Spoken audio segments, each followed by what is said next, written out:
이 시간에 우리 하나님 말씀 보시겠는데요. 오늘 보실 하나님 말씀 마가복음 4장 26절부터 32절까지입니다.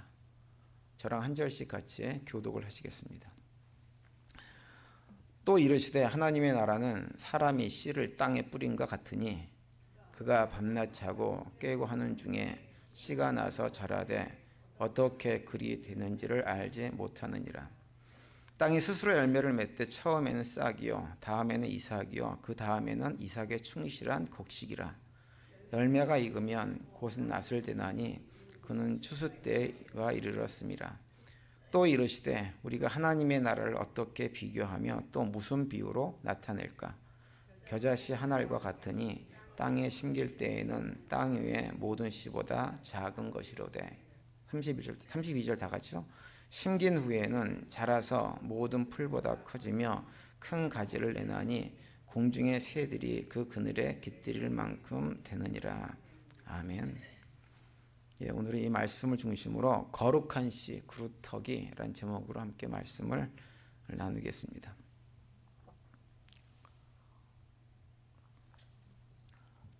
성경을 연구하시는 학자들에 따르면 그 복음서에 보면 예수님께서 비유로 말씀하신 내용이 49가지가 있다 이렇게 설명을 합니다.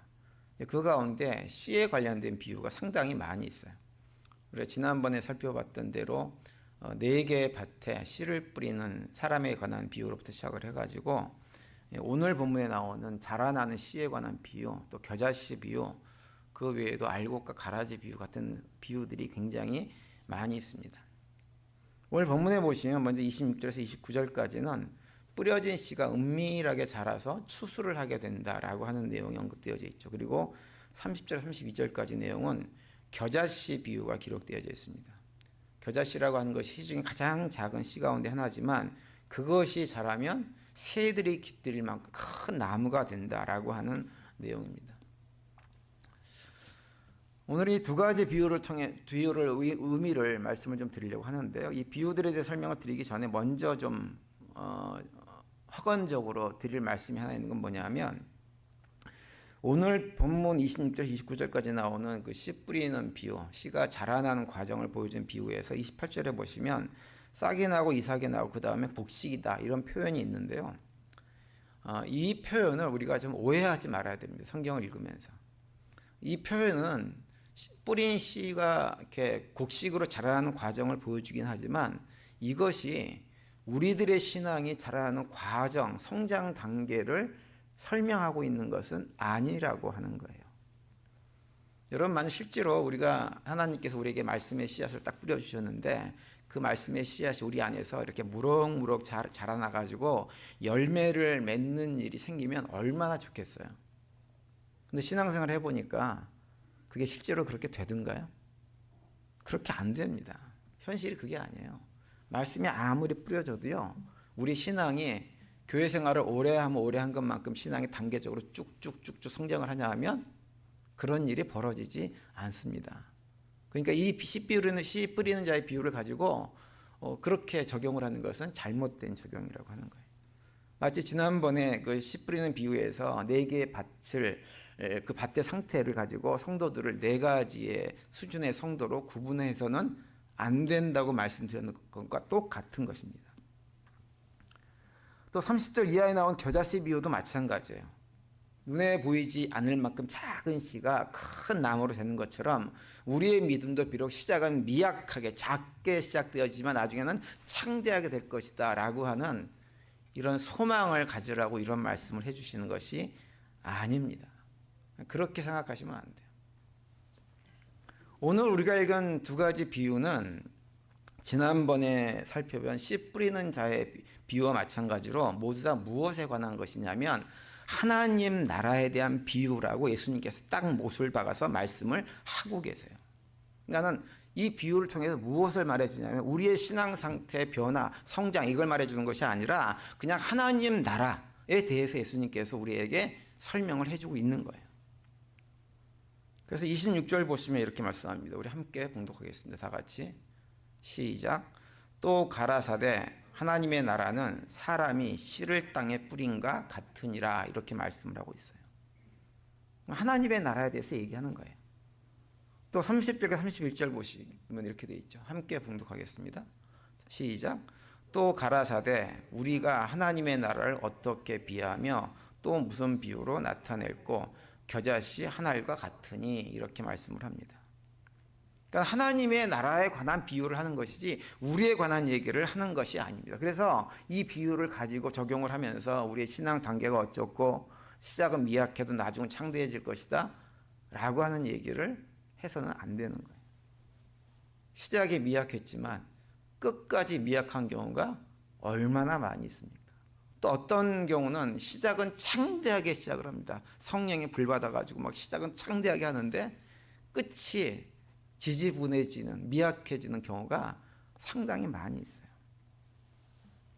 그래서 이 비유들은 무엇에 관한 얘기냐? 다 하나님 나라에 관한 얘기를 해주고 있는 것이고, 그래서 이 비유를 읽을 때 우리가 하나님 나라에 초점을 맞추고 하나님 나라의 비밀에 관한 그것을 깨달아 알려고 해야 돼요.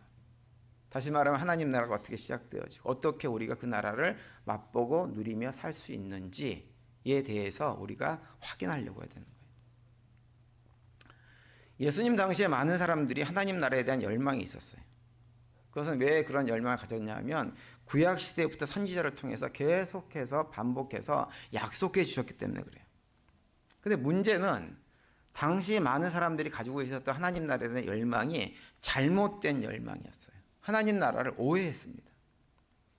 그것은 오늘날도 마찬가지예요. 많은 사람들이 하나님 나라에 대해서 오해합니다. 그 오해 때문에 온갖 불행한 일들이 교회 안에서 현재 일어나고 있어요. 그래서 예수님께서 오늘 비유를 통해 가지고 하나님 나라가 무엇인지 어떻게 시작되어지는지 그리고 그 하나님 나라를 누리고 산다고 하는 것이 어떤 의미인지에 대해서 우리에게 설명을 해주고 있는 거예요.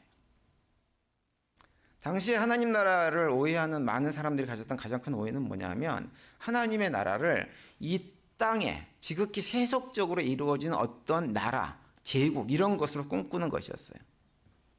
마치 다윗이 왕국을 아주 건강하게 튼튼하게 세웠던 것처럼 이스라엘이 주변에 있는 모든 나라들을 제압하고 굴복시켜가지고 어떤 제국이 되어지고 다시는 전쟁이 없는 그런 나라로 세워지는 데가 반드시 올 것이다. 그것이 하나님의 나라다. 막 이러면서 그런 나라를 기대했어요.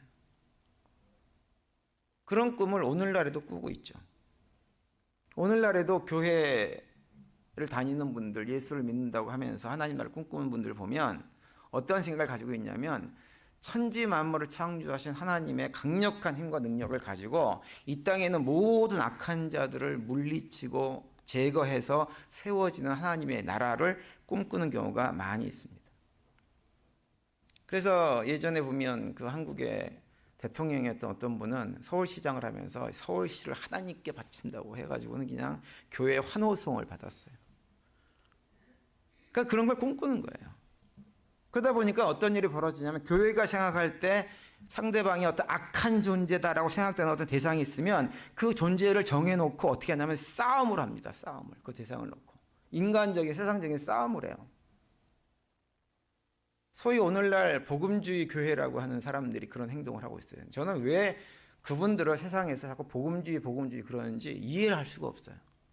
사실은 그분들이 행동하는 것이 복음주의적인 행동이 아니거든요. 하나님의 뜻과 전혀 관계없이 악한 게 하나님을 오히려 욕보이게 하는 행동들을 하고 있는데 복음주의라는 이름으로 더 씌워가지고 복음 자체를 왜곡시켜버리는 일을 하고 있어요. 그런데 그 복음주의자들이 어떤 일을 하냐면 세상을 향해서 너무나 전투적이고 그래서 정치적인 힘과 물질적인 세속적인 힘을 의지해가지고 동원해가지고 교회의 가르침과 어긋난 행동을 하는 대상이 있으면 그 대상을 정해놓고 그들을 어떻게 해서든지 제거하려고 제거하는 방식으로 이 땅에 온전히 하나님의 말씀만이 통치되어지는 그런 나라를 세워보겠다고 안간힘을 씁니다. 그러다 보니까 어떤 일이 벌어지냐면 교회가 세상 싸움의 중심에 서 있게 되어집니다. 그래서 온갖 비난을 다 받습니다. 안타까운 일이죠. 그런데 오늘날 교회도 그렇고 예수님 당시의 사람들도 그렇고 그런 방식으로 하나님 나라를 세워나가려고 하는 시도는 무엇 때문에 그런 일이 벌어지냐면 구약에서 예언된 예언들을 오해해서 그런 거예요. 오해해서. 구약에서 하나님 나라를 얘기할 때 가장 중요한 표현 가운데 하나가 뭐냐면 남은 자라고 하는 표현입니다. 남은 자는 뭐냐 하면 모든 사람들이 하나님을 버리고 떠날 때에도 끝까지 하나님께 순종하고 살면서 하나님의 기쁨이 되어지는 진짜 하나님의 백성들을 의미하는 거예요. 그 남은 자, 렘넌트라고 얘기하죠. 그런데 그 하나님의 나라가 그 남은 자들에 의해서 지켜지고 회복될 것이라고 하는 것을 구약 성경이 반복해서 예언을 해주고 있어요. 그래서 그 남은 자들이 하나님을 진정한 의미에서 왕으로 모시고 섬기는 나라가 반드시 올 것이다. 그 얘기를 구약 성경이 반복 얘기합니다. 대표적으로 열왕기상 19장에서 엘리야가 갈멜산에서 바알 선지자들과 싸웠을 때 그 얘기가 언급이 되어지죠.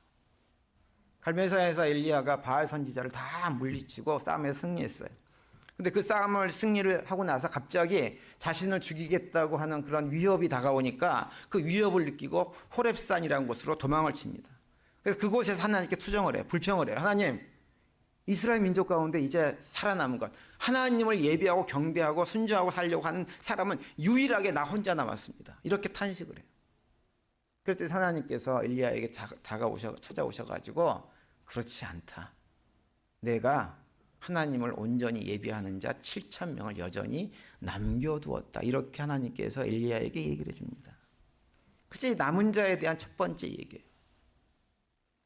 또 이사야서에 보면 바벨론으로 포로를 잡혀갔던 이스라엘 백성들 가운데 어떤 얘기가 나오냐면 바벨론이라고 하는 그런 세상 권세에 굴복하지 않고 또 그것에 의지하지 않고 오로지 하나님만을 신실하게 의지하고 말씀에 순종해서 살아가기로 결단하면서 사는 사람들이 있는데 그들이 포로에서 돌아오는 일이 반드시 일어날 것이다. 이렇게 예언의 말씀을 합니다. 그러면서 이사야 선지자가 그들을 뭐라고 표현하냐면 남은 자들이다. 이렇게 언급을 해요. 이사야서 10장 21과 21절 이렇게 되어 있죠. 함께 봉독하겠습니다. 시작.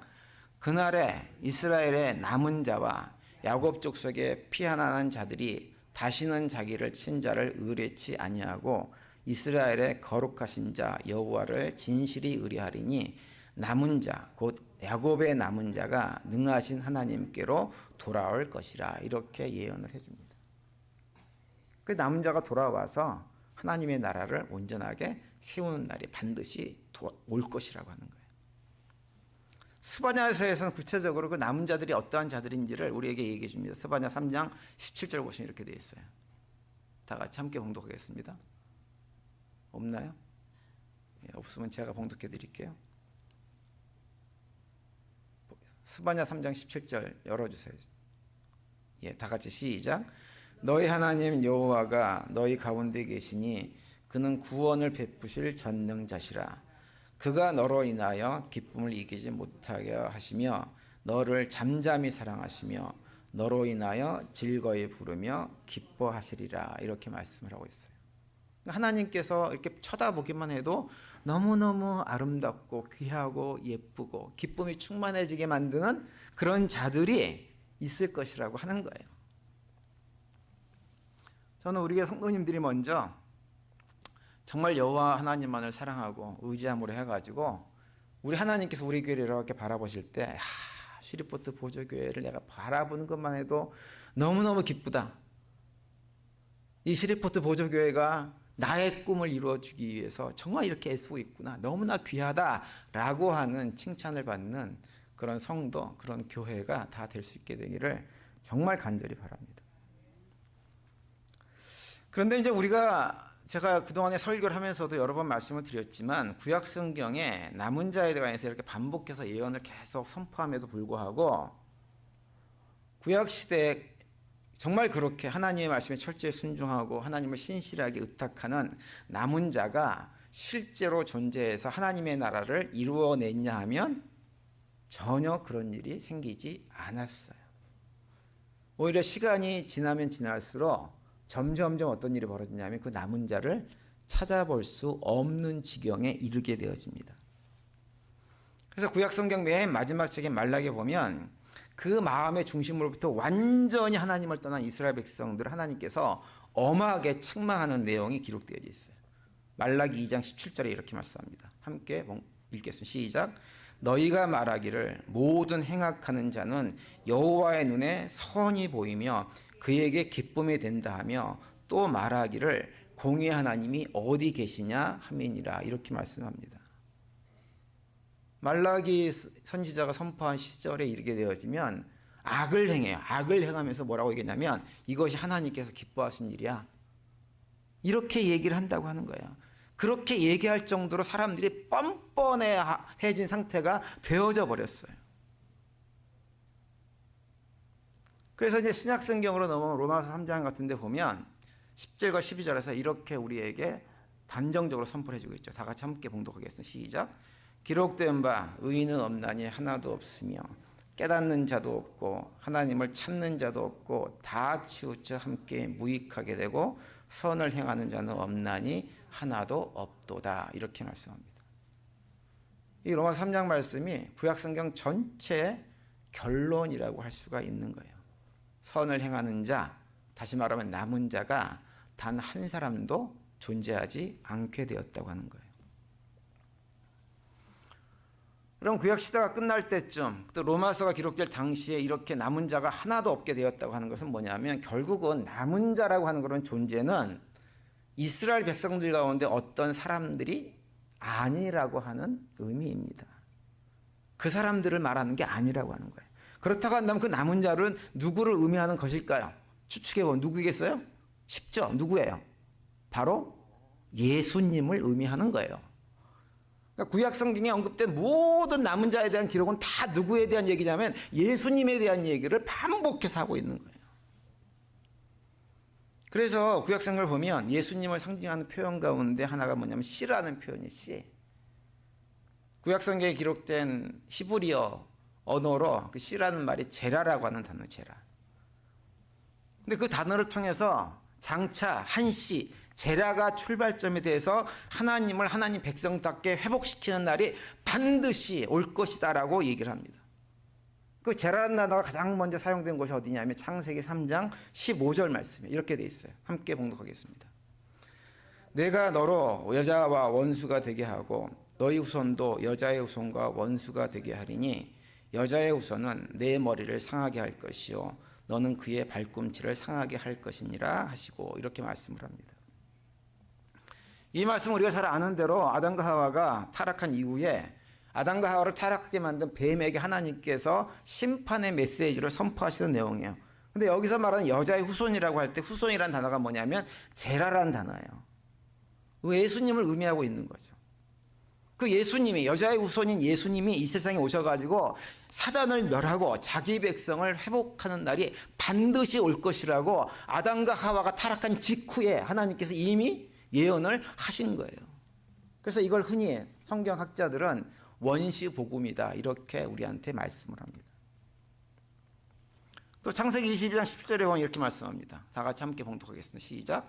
내가 내게 큰 복을 주고 내 씨로 크게 성하여 하늘의 별과 같이 같고 바닷가의 모래와 같게 하리니 내 씨가 그 대적의 문을 얻으리라 이렇게 말씀합니다.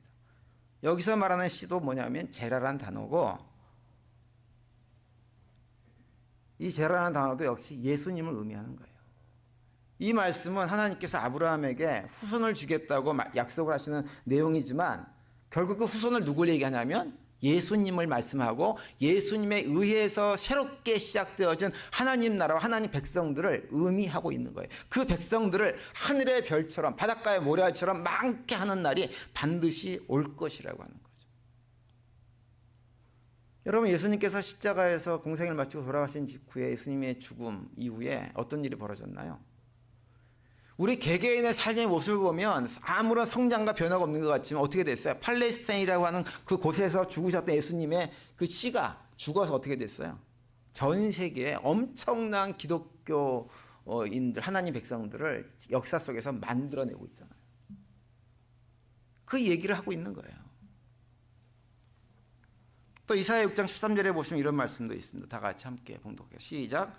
그 중에 10분의 1이 오히려 남아있을지라도 이것도 삼키운 바 될 것이나 밤나무 상수리나무가 배임을 당하여도 그 그루터기가 남아있는 것 같이 거룩한 씨가 그 땅의 그루터기니라 이렇게 말씀합니다.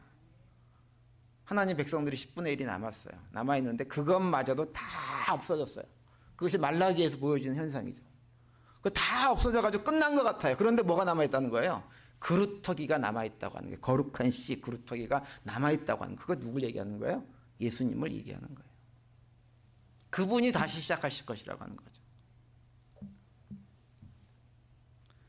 그래서 결국 그 예수님에 대한 얘기를 반복해서 구약에서 우리한테 하면서 그 예수님이 오셔서 결국은 그 예수님이 어떻게 하느냐, 인류 역사 속에서 아무도 하지 못했던 하나님의 율법 말씀을 온전히 지키고 순종함으로 해가지고 온전한 남은 자가 되어져서 그를 본받는 수많은 무리들이 또 일어나게 될 것이다 라고 예언의 말씀을 해주고 있는 것입니다.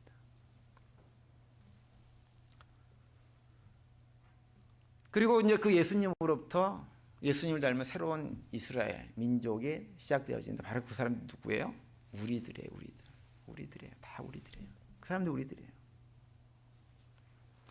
그래서 오늘 본문에서 말하는 씨는 다 누구 얘기냐면 바로 그 예수님에 대한 얘기를 하고 있는 거예요. 그 예수님에 의해서 이 땅에 새롭게 시작될 남은 자들의 공동체, 하나님 백성들의 공동체 반드시 시작될 것이다. 비록 우리가 눈에 볼 때는 가능성이 전혀 없지만 그렇지 않다고 하는 거예요.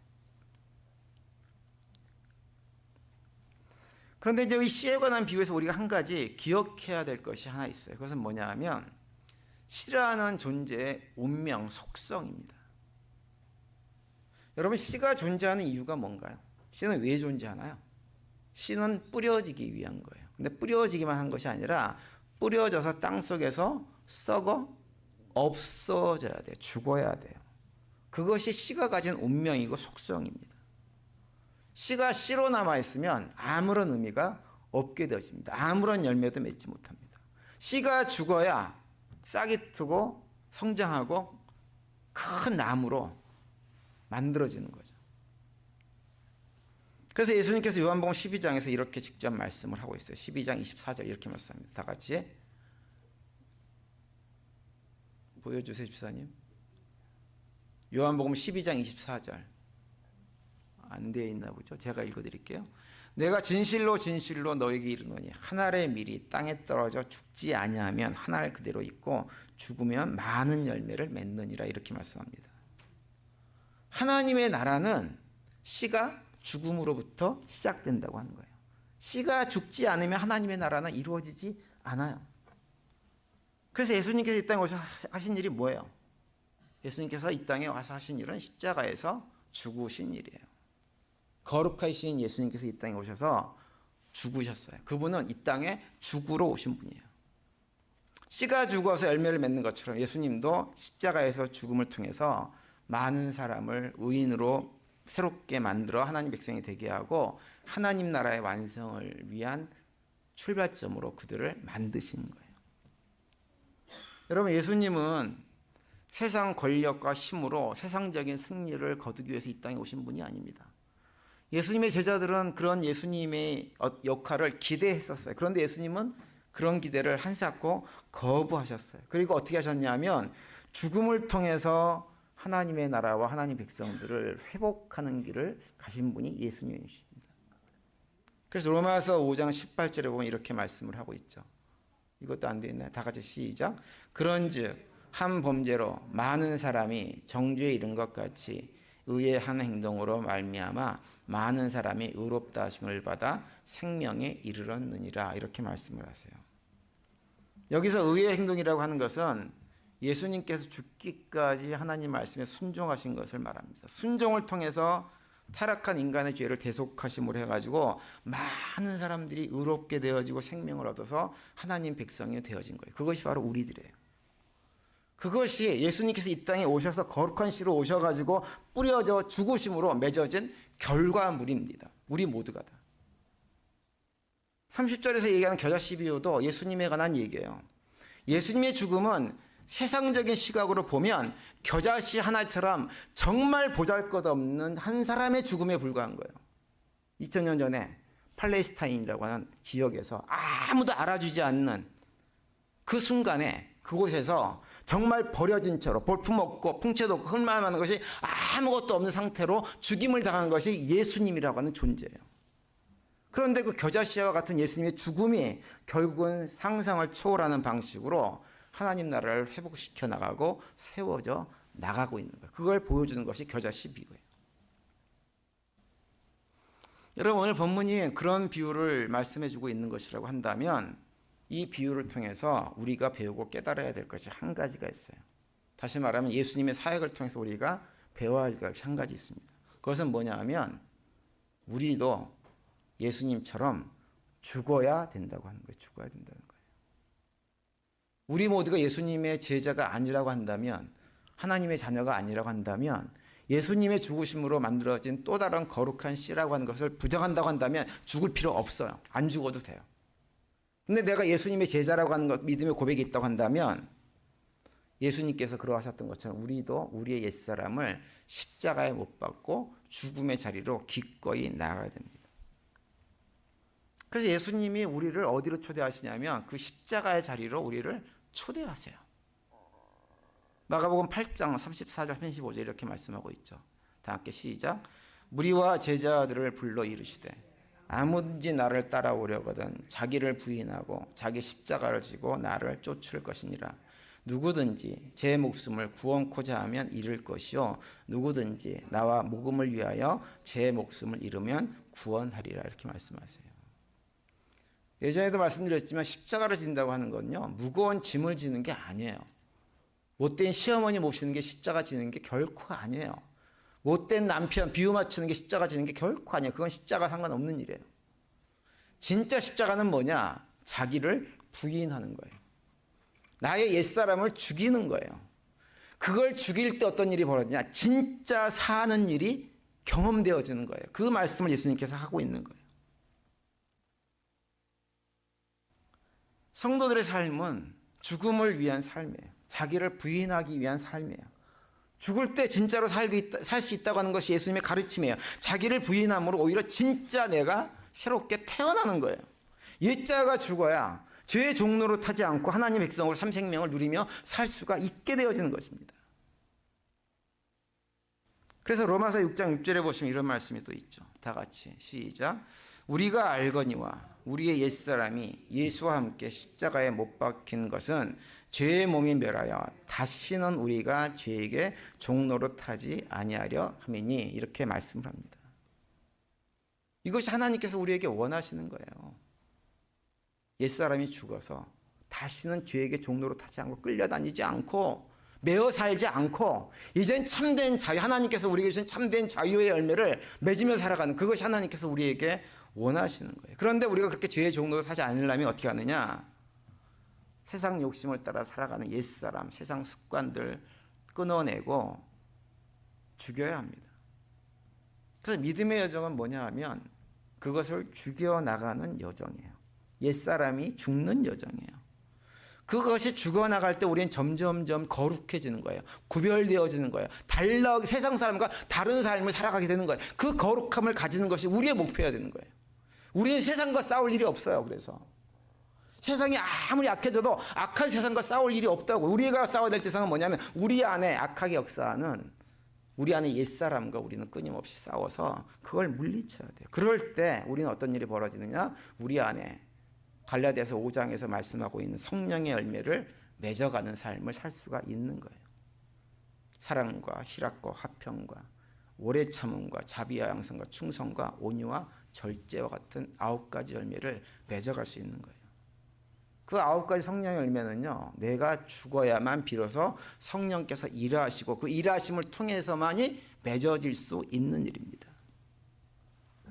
내가 시퍼렇게 살아있으면요, 결코 그 성령의 열매를 맺지 못하고 성령의 열매를 경험하지 못하면 이 땅을 살아가면서 하나님의 나라도 맛보고 경험하고 누리며 살 수가 없는 것입니다. 오늘 본문 32절에 보시면 겨자씨가 나중에 자라면서 어떤 일이 벌어지냐면 공중의 새들이 그 그늘에 와서 깃들 만큼 된다 이렇게 표현하고 있어요. 여러분 공중의 새들이 깃들 만큼 되려면 어떻게 되냐? 죽어야 돼요. 죽어야 돼요. 나의 옛사람이 죽어야 돼요. 옛사람이 죽어서 내 삶 속에 있는 가시와 같은 것들이 사라져야 돼요. 근데 나의 옛사람이 죽지 않으면 우리는 어떻게 되느냐? 가시만 무성한 가시나무로 살아가는 거예요. 그럼 가시나무가 되어지면 새들이 와서 깃드는 것이 아니라 찾아온 새들조차도 상처만 줘서 쫓아버리는 삶을 살아갑니다. 여러분 이민 생활 외롭다고들 얘기 많이 하세요. 그래서 목회자한테 그 기대를 많이 하세요. 목회자가 찾아와주고 신방해주고 얘기 들어주고 그거 참 원하세요. 다른 사람들이 한테 기대하는 건 좀 무리인 거라고 하는 거 본능적으로 압니다. 알아가지고는 그건 별로 기대 안 하는데 목회자가 해주기를 바래요. 그래서 목회자가 그걸 안 해주면 또 불만이 굉장히 많으세요. 그런 마음을 갖는 이유는 충분히 이해를 해요. 외롭기 때문에 그래요. 외롭기 때문에. 이민 생활이 외롭기 때문에. 근데 우리 스스로 각자가 생각을 해야 돼요. 왜 내가 그렇게 외로운가 생각을 하셔야 됩니다. 왜 외로울까요? 내가 시퍼렇게 살아가지고 내 안에 가시가 돋아 있으면요 외로울 수밖에 없어요. 왜요? 아무도 내 주변에 오지 않아요. 왜 안 올까요? 내 가시가 그를 찌르기 때문에 그런 거예요. 계속 내가 내 가시가 살아있어가지고 남아있어가지고 계속 찌르는데 누가 내 옆에 오겠어요? 누가 내 얘기를 들어주겠어요? 아무도 내 얘기 들어주지 않는 거예요. 그러면 외로울 수밖에 없는 거예요. 내 안에 있는 가시가 죽고 그것이 다 부드러워져서 푸른 잎사귀가 자라야 거기에 새들도 깃드는 것입니다. 우리 성도님들이 저는 제가 처음에 교육에 부임한 이후로 계속해서 드리는 말씀은 뭐냐면 하나님의 나라를 맛보고 경험하고 누리지 않는 말씀 참 많이 드립니다. 그리고 그 하나님의 나라는 꼭 죽어서가 아니고 이 땅에서도 얼마든지 누릴 수 있는 것이라는 것도 반복해서 말씀드렸어요. 그런데 그 나라를 우리가 맛보고 경험하고 누리려면 이미 예수님께서 세우신 그 나라를 경험하려면 어떻게 해야 되느냐? 우리의 옛사람이 죽어야 됩니다. 예수님께서 죽으셨던 것처럼 우리도 그 길을 걸어가야 돼요.